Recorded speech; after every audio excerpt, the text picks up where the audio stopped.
മറ്റത്തൂർ കോൺഗ്രസിലെ കൂറുമാറ്റ പ്രതിസന്ധിയിൽ ഭാഗിക പരിഹാരം. ബി.ജെ.പി. പിന്തുണയിൽ രാജി പ്രഖ്യാപിച്ച വൈസ് പ്രസിഡന്റ് നൂർജഹാൻ നവാസ് രാജിവെക്കും.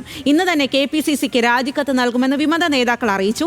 എന്നാൽ പ്രസിഡന്റ് ടെസ്സി ജോസ് രാജിവെക്കില്ല. സ്വതന്ത്രയായതിനാൽ രാജിവെക്കുന്നതിന് സാങ്കേതിക പരിമിതി ഉണ്ടെന്നാണ് വിമത നേതാവ് ടി.എം. ചന്ദ്രന്റെ ന്യായീകരണം. പ്രസിഡന്റിനെ സംബന്ധിച്ച് അവർ ഒരു സ്വതന്ത്ര സ്ഥാനാർത്ഥിയായാണ് മത്സരിച്ചത്. അതുകൊണ്ട് തന്നെ അവരുടെ കാര്യത്തിൽ ഞങ്ങൾക്ക് പരിമിതികളുണ്ട്.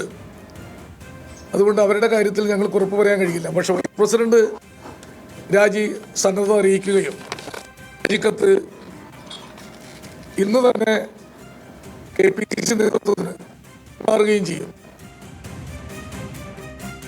ലെവിൻ കെ വിജയനാണ് വിവരങ്ങളുമായി ചേർന്നത്. ലെവിൻ, ഭാഗികമായിട്ടുള്ള പരിഹാരത്തിലേക്കൊക്കെ കാര്യങ്ങൾ കടക്കുന്നു എന്നുള്ളതാണ്. ഈ ഒരു തെരഞ്ഞെടുപ്പ് ഫലം വന്ന് പിന്നീട് അധികാരത്തിലൊക്കെ ഏറി ആ സമയം തൊട്ട് തുടങ്ങിയ അങ്ങോട്ടും ഇങ്ങോട്ടുമുള്ള ആരോപണ പ്രത്യാരോപണങ്ങളൊക്കെയാണ്. അതിലാണ് ഇപ്പോൾ ഭാഗികമായിട്ടുള്ള പരിഹാരം വന്നിരിക്കുന്നത്.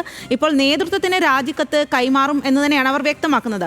അപ്പോൾ നേതൃത്വത്തിന്റെ ഭാഗത്തു നിന്നും ഒരു നടപടി സ്വീകരിച്ചിട്ടുണ്ടോ? അവിടെ നിന്നുമുള്ള പ്രതികരണം എന്താണെന്ന് ടി.എം. ചന്ദ്രൻ പറഞ്ഞത്? സ്വാതി, ഭാഗിക പരിഹാരം എന്ന് നമുക്ക് പറയാനാകുമെങ്കിലും കെ.പി.സി.സി അതിൽ പൂർണ്ണ തൃപ്തരാകുമോ എന്നുള്ള കാര്യമാണ് അറിയാനുള്ളത്. ഭാഗിക പരിഹാരം എന്നുള്ള നിലയിൽ വൈസ് പ്രസിഡന്റ് സ്ഥാനം രാജിവെക്കുന്നു, കെ.പി.സി.സിക്ക് രാജിക്കത്ത് നൂർജഹാൻ നവാസ് കൈമാറുമെന്നുള്ളതാണ് ഇന്ന് വാർത്താസമ്മേളനം നടത്തിയ ടി.എം. ചന്ദ്രൻ പറഞ്ഞത്. പക്ഷേ ഈ കാര്യങ്ങളെല്ലാം നമ്മൾ കഴിഞ്ഞ ദിവസം തന്നെ മുൻകൂട്ടി റിപ്പോർട്ട് ചെയ്തതാണ്.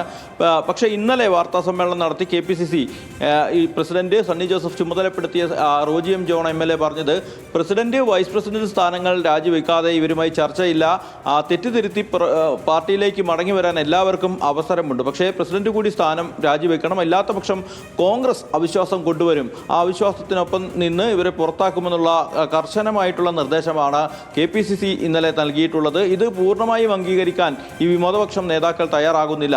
ടെസ്സി ജോസഫ് കല്ലറയ്ക്കൽ എന്ന് പറയുന്ന മറ്റത്തൂർ പഞ്ചായത്തിലെ നിലവിലെ പ്രസിഡന്റ് സ്വതന്ത്രയായാണ് മത്സരിച്ചതും വിജയിച്ചതും പിന്നീട് ബി.ജെ.പി. പിന്തുണയിൽ പ്രസിഡന്റ് ആയതും. അതുകൊണ്ട് തന്നെ അവരുടെ കാര്യങ്ങളിൽ തീരുമാനമെടുക്കാൻ പരിമിതികളുണ്ട് എന്നുള്ളതാണ് വിമത നേതാവായിട്ടുള്ള ടി.എം. ചന്ദ്രൻ പറഞ്ഞിട്ടുള്ളത്. വൈസ് പ്രസിഡന്റ് ആയിട്ടുള്ള നൂർജഹാൻ രാജിവെക്കും, ബാക്കിയുള്ള കാര്യങ്ങൾ പിന്നീട് തീരുമാനിക്കും. അവിശ്വാസം കൊണ്ടുവന്നാൽ ഇവരെ പിന്തുണയ്ക്കുമോ, കോൺഗ്രസിനെ ഔദ്യോഗികമായി പിന്തുണയ്ക്കുമോ എന്നുള്ള അടക്കമുള്ള കാര്യങ്ങളിൽ ഒരു വ്യക്തത വരുത്താൻ വാർത്താ സമ്മേളനത്തിൽ ഇദ്ദേഹം തയ്യാറായില്ല. ഏതായാലും ഈ ഒരു പരിഹാരം എന്നുള്ള നിലയിൽ ഇവർ തങ്ങൾ ഉദ്ദേശിക്കുന്ന പരിഹാരം ഇതാണ് എന്നുള്ളതാണ്. ശരി ലെവിൻ, എന്തായാലും കെ.പി.സി.സി നേതൃത്വത്തിന്റെ പ്രതികരണം ഏത് രീതിയിലാണ്, നേതൃത്വം ഇതിൽ എന്താണ് നിലപാടെടുക്കുന്നത് എന്ന് ഇനി അറിയാൻ വരും, പിന്നീട് അറിയാൻ സാധിക്കുമെന്നുള്ളതാണ്.